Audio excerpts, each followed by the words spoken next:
Si Aristotle, no? Pagmamay-ari, nagbigay din sa pagmamay-ari at halaga value, usapin ng monopolyo at interest, riba, no? Halimbawa niyan, binatikos niya ang pagpapautang na may mataas na interest sapagkat ito ay hindi makatarungan at hindi talaga maganda, gagaya na nangyari sa global uh, crisis noong 2008.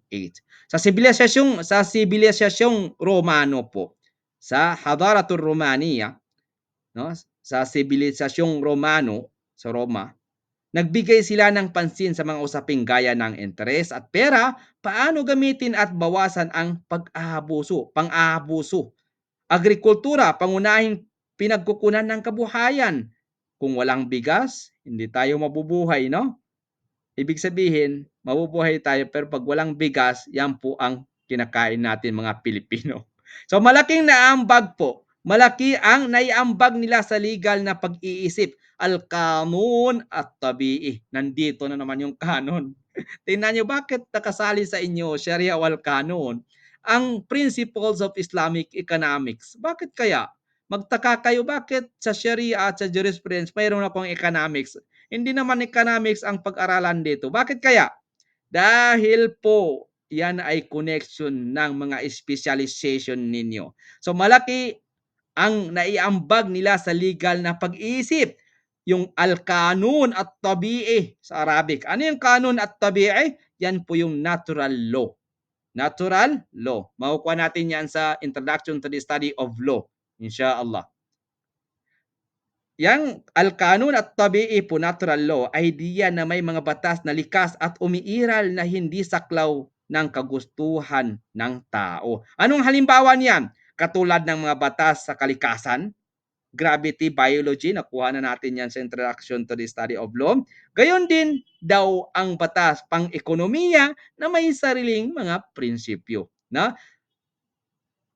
Ang mga idea ng Griego po at Romano ay pinagmulan ng modernong konsepto sa economics. Division of labor na ginagamit ngayon sa industriya at negosyo. Pera at interes naging batayan sa patakaran ng pananalapi at banking.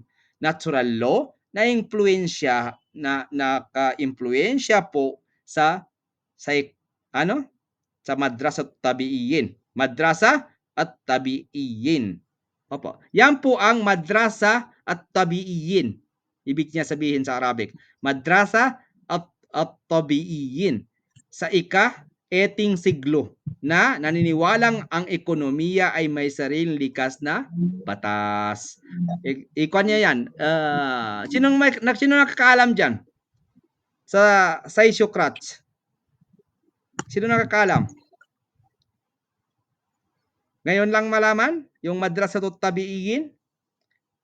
Sa iktisad po, sa economics ng Western, hindi sa Islamic economics, meron po silang madrasa. 6 na madrasa. Yung natural law, naka-impluensya sa Socrates. Madrasatut tabiiyin sa ika-18 siglo po. Naniniwalang ang ekonomiya ay may sariling likas na batas. So in short po, ang Griego po, no? Lalo na sina Plato at si Aristotle ay naglatag ng pundasyon ng mahahalagang konsepto tulad ng division of labor, property, money, at interest. Pero ang mga Romano po ay nag-ambag sa aspeto ng legal thinking at natural law na naka-impluensya sa pag-unlad ng economics. Bagamat hindi pa economics ang tawag noon. Ano kaya ang tawag sa kanila? Hindi economics ang tawag noon, ang kanilang mga idea ay naging ugat ng modernong ekonomiya na ginagamit hanggang ngayon. O barakallahu fikum. Sino po makakulasa sa ating kalam?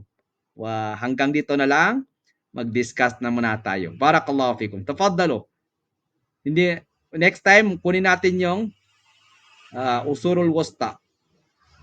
Ito, usurul wasta. Yan po yung noong Middle Ages. Middle Ages. Usurul wasta. No? Kailan yung Middle Ages na yan? Sa Europe? mula ika-5 na siglo until 15 siglo. Nandiyan sa kitab natin. من القرن الخامس الميلادي حتى القرن الخامس عشر ميلادي ظهر النظام الإطاعي. Aha. Maganda to, magandang topic to. Barakallahu fikum, hindi natin naubos. Tafadalo. Any questions?